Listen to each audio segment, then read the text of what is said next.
नमस्कार भैया बहनों, कैसे हो भाई सब? ठीक हो? चलो, ऑनलाइन क्लास में आप सभी का हार्दिक स्वागत। आज हम पढ़ेंगे अध्याय 4 अभिप्रेरणा, अर्थ, परिभाषाएं, आवश्यकता, महत्व एवं तकनीकों के अंतर्गत इसका भाग 4 अभिप्रेरणा की विचारधाराएं, यानी अभिप्रेरणा के बारे में विभिन्न प्रबंध शास्त्रियों की क्या क्या विचारधाराएं रही हैं। तो कई प्रबंध शास्त्रों ने अपने अपने विचार इसमें रखे। उसमें हमारे सिलेबस में मास्लो की आवश्यकता क्रम पर आधारित विचारधारा है, एक है हर्ट्ज़बर्ग की द्विघटक विचारधारा और मैकग्रेगर की एक्स और वाई विचारधारा और विलियम ऑचे की जेड विचारधारा है। तो ये 4 प्रबंध शास्त्रियों द्वारा जो विचारधाराएं हमारे सिलेबस में हैं, इसके बारे में आज हम पढ़ेंगे।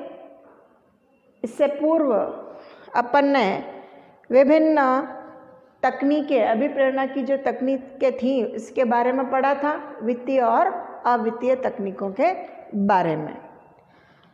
तो आज हम पढ़ने जा रहे हैं मास्लो की आवश्यकता क्रम पर आधारित विचारधाराएं, यानी मास्लो, इसका पूरा नाम था अब्राहम एच मास्लो। उन्होंने 1943 में इस विचारधारा का प्रतिपादन किया और उनकी जो ये विचारधारा यह मनुष्य की आवश्यकता के क्रम पर आधारित विचारधाराएं हैं। यानी व्यक्ति की आवश्यकताएं अनंत होती हैं। एक आवश्यकता जब पूरी हो जाती है तो दूसरी आवश्यकता उजागर हो जाती है। यानी व्यक्ति जो है अपनी अधूरी आवश्यकताओं को पूरी करने के लिए अभिप्रेरित होता है, तुरंत अभिप्रेरित होता है कि भाई मेरी अभी ये नई आवश्यकता ये है, मुझे अपनी इस आवश्यकता को पूरा करना है, तो ज़्यादा कार्य करना होगा, अपनी कार्य क्षमता को बढ़ाना होगा, विस्तार करना होगा कार्य का, तो वह इस बात से अभिप्रेरित होता है। दूसरी जो है हर्ट्ज़बर्ग की द्विघटक विचारधारा, वह 2 घटकों पर आधारित है, आरोग्य घटक और अभिप्रेरक घटक। तो आज हम पढ़ेंगे इन 2 विचारधाराओं के बारे में। तो मास्लो की जो विचारधारा है वह इस हम चित्र से समझ सकते हैं कि मास्लो ने मनुष्य की जो आवश्यकताएं हैं उनको 5 भागों में बांटा। पहला है शारीरिक आवश्यकता, यानी व्यक्ति की शरीर के लिए जो आवश्यक है, रोटी, कपड़ा, मकान, ठीक है, स्वच्छ हवा, स्वास्थ्य जिसको हम कहेंगे, और अच्छा वातावरण, धूप, ये सब व्यक्ति की क्या है, शारीरिक आवश्यकताएं हैं। रोटी, कपड़ा, मकान, स्वास्थ्य एवं शिक्षा जिसको हम कहेंगे। तो व्यक्ति अपने परिवार की इन शारीरिक आवश्यकताओं को पूरा करने के लिए कार्य करता है, रोजगार ढूंढता है, बिजनेस करता है, या कोई हम कह सकते हैं नौकरी करता है। तो जब व्यक्ति की शारीरिक आवश्यकताएं पूरी होती हैं, यानी वह अपने परिवार की जैसे नॉर्मल आवश्यकताओं को पूरी करता है, जैसे अभी वह किराए के मकान में रहता है, तो उसकी आवश्यकता होती है कि वह घर का मकान खरीदे, वह अपने बच्चों को अच्छी शिक्षा दे सके, अच्छे कपड़े पहना सके। जैसे कोई तीज त्यौहार आता है, जैसे मान लो दीपावली आई, तो दीपावली पर बच्चों को नए कपड़े दिला सके, घर में कुछ आवश्यकता की वस्तुएं ला सके जो उसके लिए ज़रूरी हैं। तो उन सब से वह अभिप्रेरित होकर के अपने कार्य क्षमता में वृद्धि करता है, मन लगा करके मेहनत से कार्य करता है ताकि उसे ज़्यादा वेतन मिल सके और वह अपनी इन शारीरिक आवश्यकताओं की पूर्ति कर सके। तो जब व्यक्ति की ये शारीरिक आवश्यकताएं पूरी हो जाती हैं तो दूसरे नंबर पर आती है सुरक्षात्मक आवश्यकताएं। यानी व्यक्ति अपने जीवन की, अपने परिवार के लोगों की क्या चाहता है? सुरक्षा चाहता है कि भाई वह सुरक्षित है या नहीं। जैसे वह अपनी जीवन की सुरक्षा के लिए अपना बीमा करवाना चाहता है, ठीक है, मानसिक कोई संकट उसे न हो, उसकी नौकरी रहेगी कि नहीं रहेगी, जब वह नौकरी से रिटायर्ड हो जाएगा तो बुढ़ापे में उसकी आय का साधन क्या होगा, क्या वह ऐसी नौकरी कर रहा है जब वह रिटायर्ड हो जाएगा बाद में उसको पेंशन के रूप में पैसे मिलते रहेंगे, पीएफ का जो फंड है वह, भविष्य निधि का जो फंड है वह मिलेगा, और साथ ही साथ जीवन की सुरक्षा कि अगर कोई वह ऐसा कार्य कर रहा है जिससे उसका जीवन संकट में पड़ सकता है तो वह अपना उसका बीमा है या नहीं है। तो बीमा करवाने के लिए भी उसे क्या चाहिए? प्रतिफल चुकाना पड़ता है, प्रीमियम अदा करना पड़ता है, तब वह अपने जीवन का बीमा करवा सकता है। तो इस हेतु वह अभिप्रेरित होता है कि उसे अपनी इस सुरक्षात्मक आवश्यकताओं की पूर्ति करनी है। पहले उसकी शारीरिक आवश्यकताओं की पूर्ति हो गई, फिर वह अभिप्रेरित हुआ कि वह अपनी सुरक्षात्मक आवश्यकताओं की भी पूर्ति कर सके। सुरक्षात्मक आवश्यकताओं की जब पूर्ति हो जाती है तो आती है सामाजिक आवश्यकताएं, जिसके अंतर्गत आती है स्नेह एवं अपनत्व की आवश्यकता, जिसको हम कहेंगे कि भाई समाज में उसको कैसे प्यार, स्नेह और अपनत्व मिले, यानी वह अपने समाज के लिए कुछ करना चाहता है। जैसे समाज में कोई, मान लो सपोज करो गरीब लोग हैं, उनके बच्चे के फीस जमा करवा दी, उसके पास पैसों की छूट होगी तो ही वह यह कार्य कर पाएगा, ठीक है। उनको ट्रीटमेंट कराना है, इलाज करवाना है समाज के कई लोगों को, या अपने रिश्तेदार में उसके कोई हैं जिसका इलाज वह करवाना चाहता है, तो उसके पास पैसों की छूट होगी तभी वह यह अपनी सामाजिक आवश्यकताओं की पूर्ति कर पाएगा, समाज के लोगों की मदद कर पाएगा। तो ये जो 3 प्रकार की आवश्यकताएं हैं ये आती हैं व्यक्ति की निम्न स्तरीय आवश्यकताओं के अंतर्गत। तो मास्लो ने इन तीनों आवश्यकताओं को व्यक्ति की निम्न स्तरीय आवश्यकताएं बताया। इसके बाद जो चौथी आती है अहंकारी आवश्यकता और 5वीं आती है आत्मविकास की आवश्यकता। जैसे जैसे देखो हम ऊपर की ओर जाते जाएंगे, ये जो ग्राफ है ट्रायंगल के रूप में, वैसे वैसे नीचे ग्राफ इसका बड़ा है, वैसे जैसे जैसे ऊपर हम जाएंगे वैसे वैसे आवश्यकताओं का ग्राफ क्या हो जाएगा? छोटा होता जाएगा।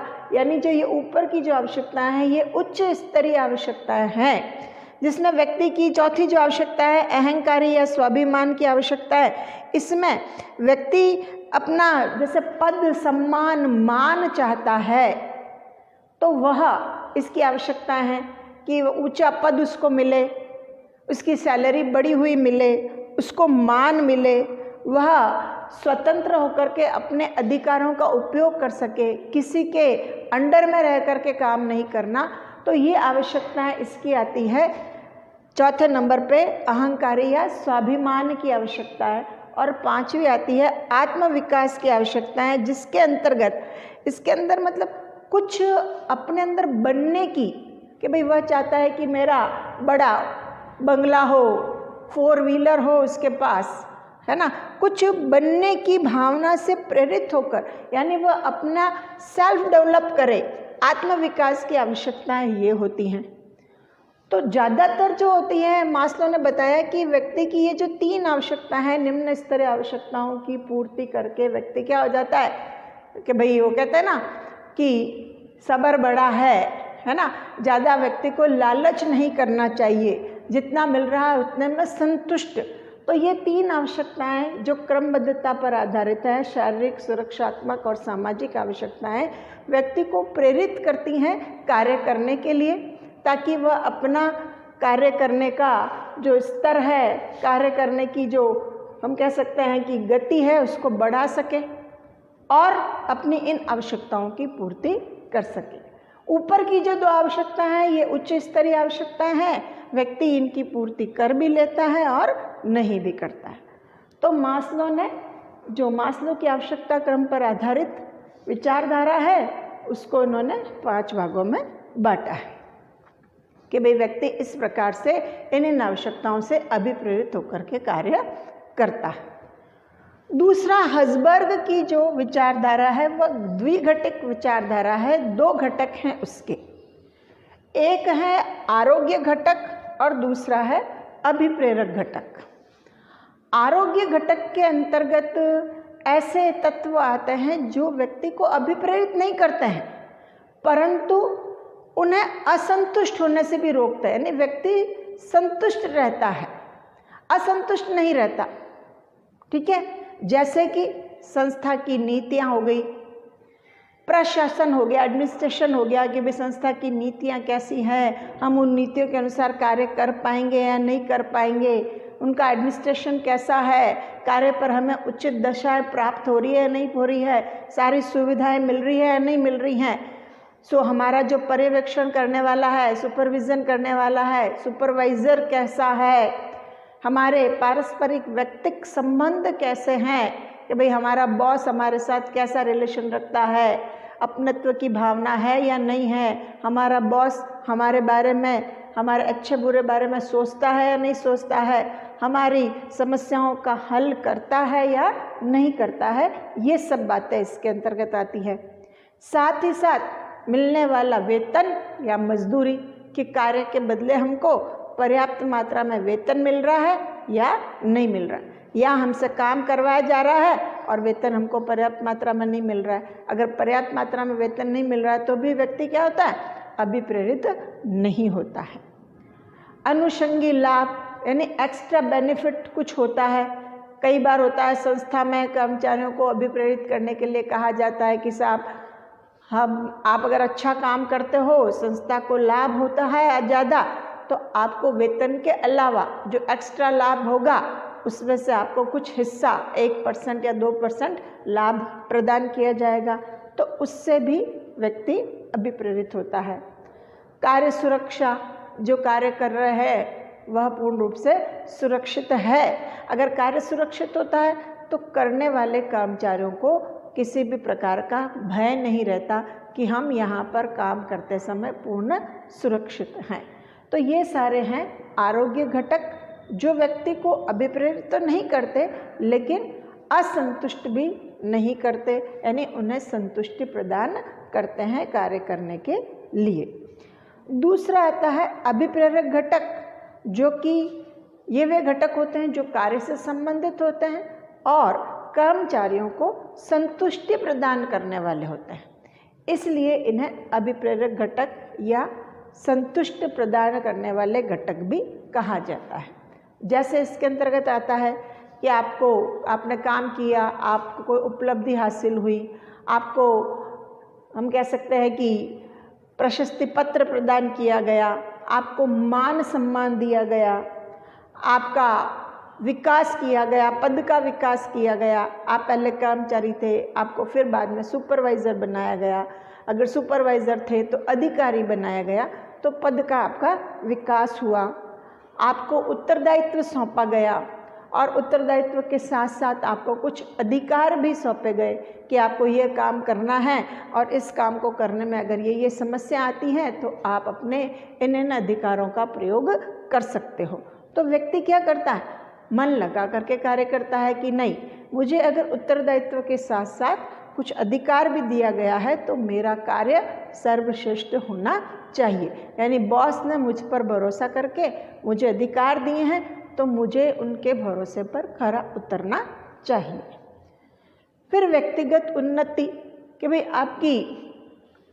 आपने अच्छा काम किया इसलिए आपका प्रमोशन हम करते हैं, तो व्यक्ति की वो क्या हो गई, व्यक्तिगत उन्नति हो गई।